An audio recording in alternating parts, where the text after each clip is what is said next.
লক্ষ্মীর ভাণ্ডারের মতো প্রকল্প স্বাভাবিকভাবেই একটা ওয়েলফেয়ার পপুলিজমের যে স্ট্রাকচার তৃণমূল এখানে চালু করেছে, আগেও ছিল কিছুটা, এখন আরও বেশিভাবে চালু হয়েছে।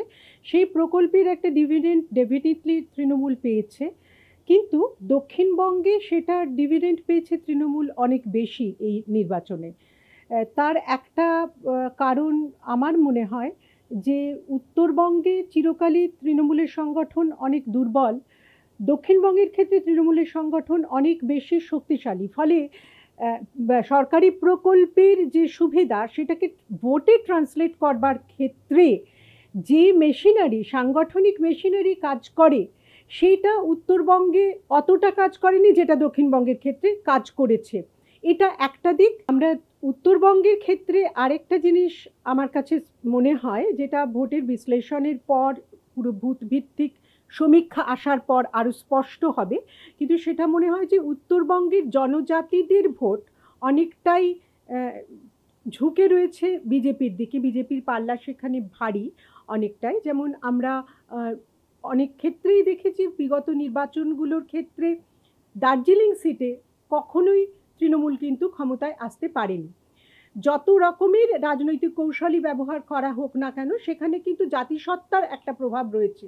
ফলে লক্ষ্মীর ভাণ্ডার প্রকল্পকে একেবারে শেষ পর্যন্ত মহিলাদের দোরগোড়ায় ভোটের রাজনীতিতে ট্রান্সলেট করবার ক্ষেত্রে অনেকগুলো ফ্যাক্টর কাজ করছে।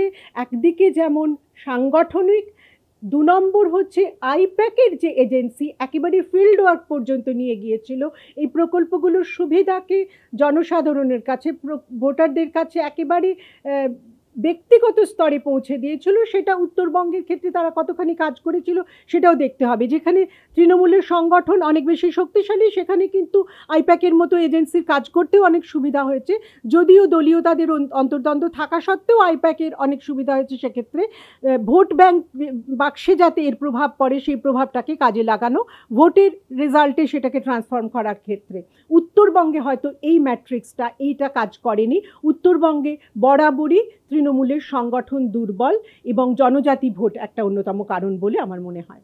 প্রথমত আমি এটা আগে আলোচনা করলাম, একটা মনে হয় যে জনজাতিদের মধ্যে চা বাগানের যে সমস্যা, সেই চা বাগানের সমস্যা কিন্তু শুধুমাত্র চা বাগানের শ্রমিকদের সমস্যা কিন্তু শুধুমাত্র লক্ষ্মীর ভাণ্ডার প্রকল্পের 1-2 হাজার টাকা দিয়ে মিটবে না।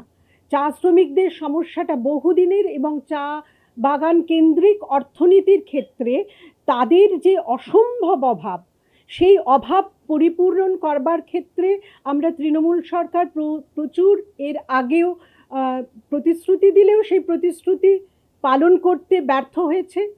তেমনি কেন্দ্রীয় সরকারের দিক থেকেও প্রচুর প্রতিশ্রুতি দেওয়া হয়েছে, কিন্তু সেখানে আমি বারবারই বলছি যে প্রতিশ্রুতি পালনে ব্যর্থতা এবং সেই সঙ্গে সাংগঠনিক দুর্বলতা। তৃণমূলের সাংগঠনিক দুর্বলতা কিন্তু উত্তরবঙ্গে রয়েছে। উত্তরবঙ্গ থেকে ভোট যেই চতুর্থ দফায় দেখছি দক্ষিণবঙ্গে নামছে, তত ভোটের ক্ষেত্রে কিন্তু সংঘর্ষও বাড়ছে। অর্থাৎ বিরোধী পক্ষ এবং শাসকপক্ষ দু দলের ক্ষেত্রেই একটা টক্কর দেওয়া, বুঝে নেওয়ার লড়াই সেখানে চলে আসছে।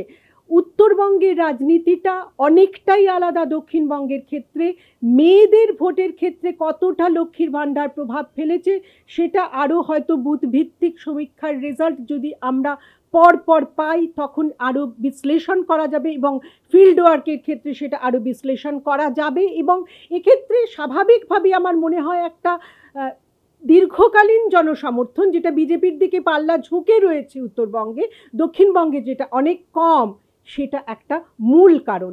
চা বাগানের চা শ্রমিকদের ক্ষেত্রে প্রতিশ্রুতি রাখতে পারেননি তৃণমূলের পক্ষ থেকে শাসক পক্ষ, এটাও একটা মূল কারণ হতে পারে। সেখানে শুধু লক্ষ্মীর ভাণ্ডার প্রকল্পকেই একমাত্র তুলে ধরা যায় না। সুতরাং এই ভোটে তৃণমূলের জয়ের পেছনে যে শুধুমাত্র ওয়েলফেয়ার পপুলিজমই আছে তা কিন্তু নয়।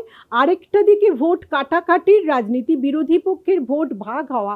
আমরা যদি দক্ষিণবঙ্গের পরিপ্রেক্ষিতেও দেখি, সেখানে দেখব যে অনেক কেন্দ্রে, দমদম, বরানগর ইত্যাদি জায়গায় এক একটি ওয়ার্ড ধরে বিশ্লেষণ করলে সেখানে বাম কংগ্রেসও খুব ভালো ভোট পেয়েছে। ফলে এবং আইএসএফ বহু কেন্দ্রে ভালো ভোট পেয়েছে। ফলে এই যে বিরোধী ভোট ভাগ হয়ে যাওয়া, সেটাও কিন্তু তৃণমূলকে অনেক সুবিধা করে দিয়েছে, যেটা উত্তরবঙ্গের ক্ষেত্রেও হয়তো বুথওয়ারি সমীক্ষা রেজাল্টটা সম্পূর্ণ সামনে রাখলে আমরা সেটা বুঝতে পারি। আর একটা দিক আপনি বললেন যে দক্ষিণ উত্তরবঙ্গে মালদা মুর্শিদাবাদে আমরা দেখতে পেয়েছি মহিলারা ভোটাররা বেশি সংখ্যায় ভোট দিয়েছেন। তাদের ফ্যামিলির অধিকাংশ পুরুষই কিন্তু পরিযায়ী শ্রমিক অধিকাংশ ক্ষেত্রে, এবং তারা কাজ করছেন হয়তো এমন কোনো রাজ্যে যেগুলো বিজেপি শাসিত রাজ্য, সেখান থেকে কিন্তু তারা ঘরের যে আর্থিক রোজগার সেটা হচ্ছে। তার ফলে তাদের একটা বিজেপি শাসনের প্রতি আনুগত্য বা সমর্থন রয়েছে। সুতরাং সেখানে হয়তো লক্ষ্মীর ভাণ্ডার প্রকল্পের যে প্রভাব সেটা অন্যভাবে পড়েছে, কারণ মালদা মুর্শিদাবাদের বেশিরভাগ পরিযায়ী শ্রমিক যারা অন্যান্য রাজ্যে কাজ করতে যান, এটাও একটা দিক বলে আমার মনে হয়।